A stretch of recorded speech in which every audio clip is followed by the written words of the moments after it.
Media pemberitaan tak pernah sepi akan kasus pembunuhan. Beberapa kasus pembunuhan ini terbilang sangat kejam karena dilakukan dengan cara sadis hingga menelan banyak korban. Hal mengerikan ini sempat terjadi di negara Inggris pada abad 19 lalu. Kala itu, warga Inggris dihebohkan dengan sosok seorang wanita bernama Amelia Dyer. Wanita ini dikabarkan telah membunuh ratusan bayi. Karena aksi tersebut, Dyer pun dinobatkan sebagai pembunuh paling produktif pada abad 19 hingga mendapat julukan Angel Maker. Dan inilah Killing Series, Amelia Dyer, pembunuh kejam abad 19, bagian pertama. Amelia Elizabeth Dyer, atau lebih dikenal dengan nama Amelia Dyer, adalah anak bungsu dari 5 bersaudara yang tinggal di sebuah desa kecil pinggiran Inggris bernama Pile Marsh. Setelah beranjak dewasa, Dyer menikah dengan seorang pria bernama George Thomas. Beberapa tahun sejak membina rumah tangga, Dyer memutuskan untuk menjalani pelatihan keperawatan guna memantapkan karirnya dalam bidang tersebut. Kala itu tepatnya di era Victoria, Inggris, bekerja sebagai perawat dianggap sebagai salah satu hal yang dihormati. Sayang, pelatihan ini harus terhenti di tengah jalan setelah Dyer melahirkan seorang putri bernama Ellen Thomas. Hingga akhirnya di tahun 1869, sebuah kabar duka ternyata menghampiri Dyer. George Thomas, sang suami tercinta, tutup usia. Sejak saat itulah nasib Dyer berubah. Dia berperan sebagai orang tua tunggal yang harus bekerja keras untuk membiayai kehidupan putri semata wayangnya.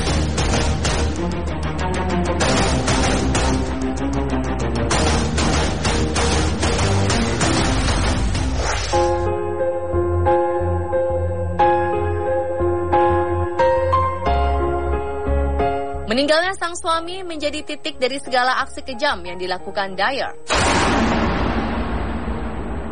Demi mendapatkan uang, Dyer rela melakukan pekerjaan apapun. Hingga puncaknya Dyer bertemu dengan seorang bidan bernama Ellen Day. Dalam pertemuan tersebut, Dyer diajarkan cara mudah mendapatkan uang dengan membangun sebuah rumah penampungan bagi wanita hamil. Rumah ini ditujukan untuk merawat dan membesarkan bayi dari para wanita hamil tersebut. Pada abad 19, wanita yang hamil tanpa melangsungkan pernikahan dianggap tercela dan memalukan, sehingga mereka terpaksa memberikan bayinya pada orang lain. Setelah melalui beberapa pertimbangan, Dyer menyetujui saran yang diberikan Ellen. Dan untuk menghilangkan jejak serta untuk mengalihkan perhatian pihak kepolisian, setelah pertemuannya tersebut, Dyer memaksa Ellen pindah ke Amerika Serikat. Selang beberapa hari kemudian, Dyer mulai menyiapkan segala keperluan untuk menjalankan jasa penampungan bayi. Ia berhasil menyediakan sebuah rumah penampungan di pinggiran daerah Totterdown, Inggris. Tak lupa Dyer pun mengiklankan jasanya ini dengan modus sebagai jasa perawatan dan adopsi bayi. Dalam iklannya, Dyer menyertakan beberapa syarat, seperti orang tua sah bayi harus melakukan pembayaran di awal pertemuan, serta harus membekali bayinya dengan pakaian-pakaian layak. Di setiap pertemuan dengan klien, Dyer selalu meyakinkan kepada mereka tentang kepribadian yang sangat terhormat, telah menikah, serta ikhlas menyediakan rumah yang aman dan penuh cinta bagi para bayi yang akan ditampungnya. Niat untuk mendapatkan untung yang sebesar-besarnya membuat Dyer tega melakukan hal keji bagi para bayi di rumah penampungannya. Tak jarang ia membiarkan bayi-bayi tersebut mati kelaparan. Dan yang lebih mengenaskan, beberapa kali Dyer membunuh bayi tampungannya sesaat setelah tanda tangan kontrak dengan sang orang tua terjadi. Ia tega melakukan hal ini demi meminimalisir pengeluaran. Ada juga menyebutkan bahwa Dyer terbiasa menenangkan bayi yang sedang menangis dengan cara memberikan alkohol atau obat-obatan terlarang dengan paksa. Karena tingginya kasus kematian bayi di penampungan milik Dyer, beberapa orang tua sah bayi mulai menaruh curiga akan hal keji yang dilakukan si pembunuh kejam ini. Namun para orang tua bayi memilih bungkam dan tak melaporkan kejadian tersebut pada pihak berwenang, karena merasa takut identitasnya sebagai orang tua kandung sang bayi terbongkar.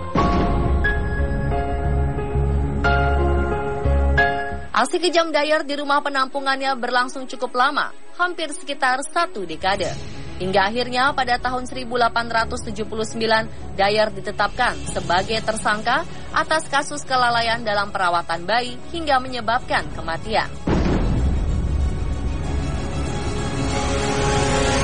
Meski sempat menghindar panggilan polisi, Dyer berhasil ditangkap dan dipenjarakan. Namun sayang, alih-alih didakwa atas tuduhan pembunuhan, Dyer justru dihukum atas tuduhan pengabaian semata. Hal ini pun membuat Dyer hanya mendapat hukuman 6 bulan penjara. Putusan pengadilan ini membuat warga Inggris resah dan marah karena hukuman yang diterima Dyer sangatlah ringan. Setelah keluar dari penjara, Dyer memutuskan untuk kembali ke pelatihan keperawatannya. Namun 11 tahun kemudian, tepatnya pada 1890, Dyer kembali menekuni bisnis jasa penampungan wanita hamil. Kali ini, aksi Dyer terbilang lebih nekat dan sadis dari sebelumnya. Kali ini Dyer membuat jasa membunuh bayi hingga membuat surat kematian palsu bagi para bayi yang dibunuhnya. Tingginya kasus kematian bayi di penampungan milik Dyer membuatnya tega membuang jasad para bayi dengan tangannya sendiri. Aksi Dyer kembali dicurigai banyak orang, mulai dari orang tua sah bayi hingga pihak kepolisian setempat. Untuk meminimalisir kecurigaan, Dyer coba mengelabuinya dengan berpindah-pindah tempat tinggal serta menggunakan banyak nama samaran. Perpindahannya ini ditemani oleh seorang teman bernama Jane Smith, serta anak dan menantunya Mary Ann atau Polly dan Arthur Palmer. Aksi keji yang dilakukan Dyer memang terus berlanjut, bahkan ketika dirinya pindah ke kota lain. Januari 1896, di daerah Cheltenham, seorang gadis bernama Evelina Marmon melahirkan seorang bayi bernama Doris Marmon. Merasa malu dengan bayi yang terlahir di luar nikah, Evelina segera menawarkan bayinya untuk diadopsi oleh orang lain. Penawaran ini diiklankannya dalam sebuah surat kabar Bristol Times and Mirror. Dalam iklan, Evelina menuliskan bahwa dirinya mencari seorang wanita terhormat yang dapat mengurus seorang bayi, karena Evelina merasa tak sanggup merawatnya. Dan secara tidak sengaja, iklan tersebut berdampingan dengan iklan yang dipasang Dyer. Dalam iklannya, Dyer menuliskan bahwa dirinya ingin mengadopsi seorang anak. Akhirnya Evelina menghubungi nomor telepon Dyer yang terpampang di dalam iklan. Setelah saling berkomunikasi, Evelina sepakat untuk menyerahkan bayinya pada Dyer. Lalu seperti apakah nasib bayi tak berdosa yang diberi nama Doris Marmon ini?